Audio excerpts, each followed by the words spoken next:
সাপে কামড়ানোর প্রথম 100 মিনিট খুবই গুরুত্বপূর্ণ। সাপ দেখে ভয় পায় না বাংলাদেশে বা পৃথিবীতে এমন কোনো মানুষ হয়তো খুঁজে পাওয়া যাবে না। সাপ যতটা ভয়ঙ্কর তার চেয়ে বিষধর। কিন্তু এইটা আপনাদের জানা দরকার যে সকল সাপ কিন্তু বিষধর না। বাংলাদেশে প্রধানত 4 ধরনের বিষধর সাপ পাওয়া যায়।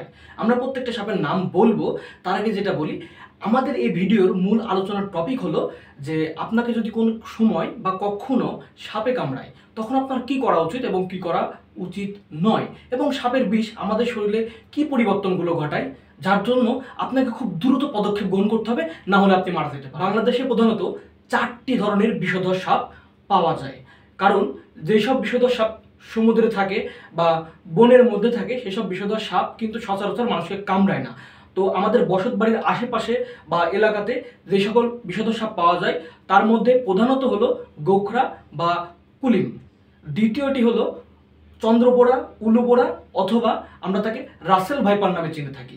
তৃতীয়টা হলো কালাস বা ব্র্যান্ডেড কেট। আর চতুর্থটা হলো মনোক্লেট কোবরা।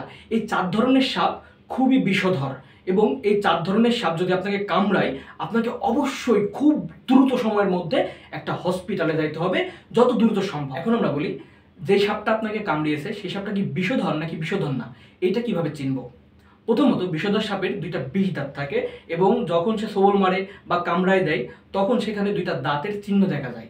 এই কামড়ের মাধ্যমে তারা আমাদের শরীরে বিষটা ঢুকায় দেয়, এবং এই বিষের কারণে কিন্তু আমরা আস্তে আস্তে মৃত্যুর কোলে ঢলে পড়ি। তো এখানে একটা বিষয় যে সাপের কামড় কিন্তু 2 ধরনের হয়। বিষধর সাপের কামড়, একটা ধরনের কামড়ের ক্ষেত্রে আপনার ড্রাই কামড়, মানে আপনার কামড় দিবে ঠিকই কিন্তু বিষ শরীরে প্রবেশ করায় দিবে না বা বিষ ঢেলে দিবে না। আর এক ধরনের কামড় হলো ওয়েট কামড় বা ওয়েট বাইট, যেটার মাধ্যমে আপনার শরীরে সম্পূর্ণ বিষ বা বিষের কিছু অংশ আপনার শরীরে ঢেলে দিবে। তো সাপগুলো মূলত শিকার ধরার জন্য বা তার খাদ্য অনুসন্ধান করার জন্য কিন্তু মূলত যে কাজটা করে যে বিষ ঢেলে দেয়, দিয়ে ওই শিকারটাকে অবশ করে ফেলায় এবং সেই শিকারটাকে সে ভক্ষণ করে বা হজম করে, ঠিক আছে, করে নিজের খাদ্য তৃপ্তি মেটায়। তো এইখানে যে বিষয়টা আপনাকে লক্ষ্য করতে হবে যে সাপ কিন্তু তখন কামড়ায় সাধারণত ভয় পেয়ে কামড়ায়, সেহেতু সাপ দেখলেই আপনি আগায় যাবেন না, বা সাপ দেখলে একটু দূরে থাকার চেষ্টা করবেন। সাপ দেখলে মারতে যাবেন না, কারণ সাপ হলো অত্যন্ত নিরীহ একটা প্রাণী। তো এখন আমরা কথা বলি যে বাংলাদেশে যে প্রধান 4টি সাপ পাওয়া যায় তাদের বিষগুলো সাধারণত হয় হিমোটক্সিক, না হলে নিউরোটক্সিক, না হলে সাইটোটক্সিক এই ধরনের হয়ে থাকে। তো হিমোটক্সিক বলতে আপনার ব্লাড ফাংশন বা ব্লাডগুলোকে নষ্ট করে দেবে। সাইটোটক্সিক বলতে আমাদের শরীরে যে কোষ আছে সেই কোষগুলোকে পচাই ফেলবে বা কোষগুলোকে নেক্রোসিস করবে বা ডেড করে দেবে, মারা যাবে কোষগুলো, ঠিক আছে।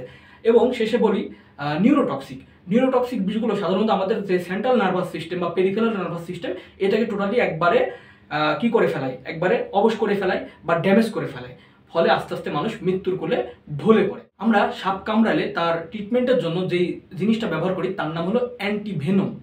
অ্যান্টিভেনম ছাড়া আর কোনো প্রতিষেধক নাই যেটা আপনাকে বাঁচাইতে পারে। তো আমাদের বাংলাদেশের হসপিটালগুলোতে পলিভেনম পাওয়া যায়, যেখানে এই 4টা সাপের নাম বললাম, এই 4টা সাপের যে অ্যান্টিভেনম একত্র করে শরীরে দেওয়া হয় যে রোগী তার শরীরে। এখন আমরা আলোচনা করি সাপ যদি আপনাকে কামড়ায় তাহলে আপনার কি কি করা উচিত এবং কি কি করা উচিত নয়। প্রথমত, সাপ কামড়ানোর পরে আপনাকে দেখতে হবে কোথায় সাপটা কামড়াইছে, এবং সে সাপটা যদি পায়ে কামড়ায় বা হাতে কামড়ায়, আমি তো পা দেখাইতে পাচ্ছি না, তো হাত দিয়ে দেখায়, ধরেন যে আপনার সাপটা এখানে কামড়াইছে, আপনি কি করবেন, এর একটু ঠিক উপরে এইখানে অথবা দেখা যাচ্ছে যে এইখানে যেখানে হোক আপনি একটা নরম করে একটা গামছা বা তোয়ালে দিয়ে একটা বাঁধন দেওয়ার চেষ্টা করবেন। যদি আপনার কাছে গামছা বা তোয়ালে না থাকে, যেটা থাকুক সেটাতে একটা বাঁধন দেওয়ার চেষ্টা করবেন। বাঁধনটা কখনোই খুব শক্ত হওয়া যাবে না। অনেকেই মনে করে বাঁধনটা খুব শক্ত হলে ভালো হয়, তাহলে তো সাপের বিষটা এদিকে আসতে পারবে না। এটা খুবই ভুল ধারণা, কারণ যখন আপনি শক্ত করে বাঁধবেন আপনার টোটালি রক্ত চলাচল বা ব্লাড ফ্লো বন্ধ হয়ে যাবে। আপনার এই যে অংশে বাঁধছেন তার পরের অংশটা একদম টোটালি ড্যামেজ হয়ে যেতে পারে, এবং পরবর্তীতে সেখানে এই অংশটা কেটে ফেলা লাগতে পারে। এজন্য আলতো করে বাঁধন দিতে হবে, খুব শক্ত করে না, খুব নরম করেও না, আলতো করে বাঁধন দিবেন যেটা আপনি সহ্য করতে পারেন এক কথায়। দ্বিতীয়ত, সাপে কামড়ানোর প্রথম 100 মিনিট খুবই গুরুত্বপূর্ণ। প্রথমে আপনি কি করবেন, বাঁধনটা দেওয়ার পরে নিকটস্থ হসপিটালে চলে যাওয়ার চেষ্টা করবেন। যদি আশেপাশে মানুষ থাকে মানুষের সাহায্য নেবেন এবং বলবেন এবং বলে তাদের মাধ্যমে হসপিটালে যাওয়ার চেষ্টা করবেন।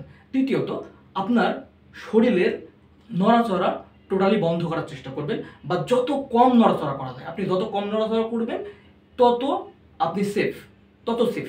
আচ্ছা, তারপরে যেটা বলবো যে সাপ যে অংশে কামড়েছে সে অংশটা অবশ্যই নিচু করে রাখার চেষ্টা করবেন। হাতে কামড়ালে হাতটা নিচু করে রাখবেন, পা কামড়ালে তো পা নিচেই থাকবে, ঠিক আছে? কারণ আমাদের যদি সে অঙ্গটা বা সে অংশটা আমাদের হার্টের উপরের লেভেলে উঠে যায়, সেক্ষেত্রে বিষ হার্টের মাধ্যমে পুরো শরীরে খুব দ্রুতই ছড়ায় যাইতে পারে। এই জন্য আমাদের যে কাজটা করতে হবে, আপনাকে নড়াচড়া বন্ধ করতে হবে। তারপরে আপনাকে কি করতে হবে না, ওই অংশটা কখনো উঁচু করবেন না, বা দেখা যাচ্ছে যে এমন জায়গায় নিয়ে যাবেন না যেটা আপনার কি হার্টের মাধ্যমে টোটাল শরীরে ব্লাড ফ্লো হয়ে পুরো শরীরটাকে সাপের বিষ ছড়ায় ফেলায়। তার পরবর্তী সতর্কতা হলো আপনাকে কখনো উত্তেজিত হওয়া যাবে না। সাপ কামড়াইছে, কুল থাকুন, ঠান্ডা থাকুন। একদম যদি আপনি টেনশন করেন বা চিন্তা করেন তাহলে কিন্তু দ্রুত আমাদের হার্টবিট বেড়ে যাবে, আর হার্টবিট বেড়ে গেলে দ্রুত আমাদের শরীরের মধ্যে সাপের বিষ সহজে ছড়াইতে পারবে এবং আপনি আস্তে আস্তে মৃত্যুর কোলে ঢলে পড়বে। সাপ যে অংশে কামড়াইছে সে অংশে কখনো কোনো কেমিক্যাল ইউজ করার চেষ্টা করবেন না, বিশেষ করে অ্যালকোহল বা আদার্স কেমিক্যাল। আপনি পারলে সাবান দিয়ে আলতো করে ধুয়ে ফেলতে পারেন, কিন্তু সেখানে বেশি ডলাডলি করা যাবে না। আচ্ছা, এখন একটা ইন্টারেস্টিং বিষয় বলি।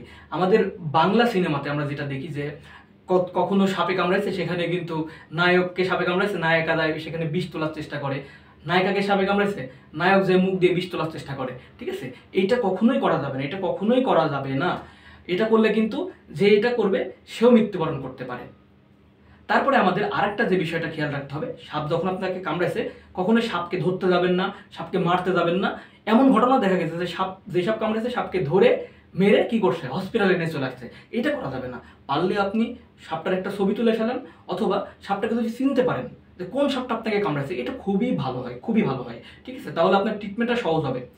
এর পরবর্তীতে আপনি চলে যাবেন হসপিটালে যাওয়ার পরে হসপিটাল কর্তৃপক্ষ আপনাকে বুঝবে যে কী ট্রিটমেন্ট দিতে হবে এবং কী ট্রিটমেন্ট দিতে হবে না। প্রথমে তারা পুশ করবে আপনার শরীরে অ্যান্টিভেনম দেওয়ার পরে আস্তে আস্তে আপনার শরীরের যে বিষটা আছে, এই মানে ভেনমটা আছে, এটাকে অ্যান্টিভেনম দিয়ে নিউট্রালাইজ করে দেবে। আস্তে আস্তে কী হবে, আপনি ভালো হতে থাকবেন। এর পরবর্তীতে কিছু ট্রিটমেন্ট আছে, আপনাকে ফিজিশিয়ান বা ডাক্তার সেই ট্রিটমেন্টগুলো দেবে, আস্তে আস্তে আপনি ভালো হয়ে যাবেন। এবং আপনাকে যে গাইডলাইনগুলো দিবে ডাক্তার, সেই গাইডলাইনগুলো অবশ্যই ফলো করবেন এবং যে সকল ওষুধগুলো দিবে অবশ্যই সেই কোর্সগুলো কমপ্লিট করবেন। এরপর আস্তে আস্তে আপনি সুস্থ হয়ে যাবেন এবং চেষ্টা করবেন সবসময় পুষ্টিকর খাবার খাওয়ার কিছুদিন, ঠিক আছে? এই হলো মূলত আমাদের সাপে যদি আমাদের কামড়ায় ফেলায় তখন আমরা কি কি ধরনের বিষয়গুলো করব এবং কি কি ধরনের বিষয়গুলো করব না। তো এখন কিছু এক্সট্রা কথা বলি, যদি আপনার সময় থাকে আপনি ভিডিওটা দেখতে পারেন, আর না হলে আপনি এখানেই স্কিপ করতে পারেন। আচ্ছা, এখন কিছু এক্সট্রা কথা হলো যে আমাদের আশেপাশে যেসব সাপ পাওয়া যায় সেই সাপগুলো সবগুলো বিষধর না। কিছু সাপ আছে বিষধর, আর বাদ বাকি সবগুলো নির্বিষ। যেমন দাঁড়ার সাপ, তারপরে আমরা দেখি গুই সাপ, তারপরে আমরা দেখি ধোরা সাপ, ভেন্টি সাপ, এছাড়াও অনেক ধরনের সাপ পাওয়া যায়, বা পঙ্খিরাজ সাপ, বা দেখা যাচ্ছে যে আপনার ওই যে সবুজ সবুজ হয় লতা পাতার মধ্যে ঘুরে বেড়ে এসব সাপ। বেশিরভাগ সাপই কিন্তু বিষধর না, তাই সাপ দেখলে মারতে যাবেন না। কারণ সাপ কিন্তু আমাদের এই ইকোসিস্টেমটা বাঁচায় রাখছে বা ঠিক করে রাখছে। কারণ প্রত্যেকটা প্রাণী আরেকটা প্রাণীকে খায়, আরেকটা প্রাণী আরেকটা প্রাণীকে খায়, কোনো প্রাণী উদ্ভিদ খাচ্ছে, কোনো প্রাণী দেখা যাচ্ছে যে আরেকটা প্রাণী দ্বারা ভক্ষণ হচ্ছে, এভাবেই কিন্তু একটা সামঞ্জস্য হয়। তো সাপ যদি আমরা মেরে ফেলি বা একদম নিঃশেষ করে ফেলি, তখন কিন্তু দেখবো ব্যাঙের পরিমাণ বেড়ে গেছে।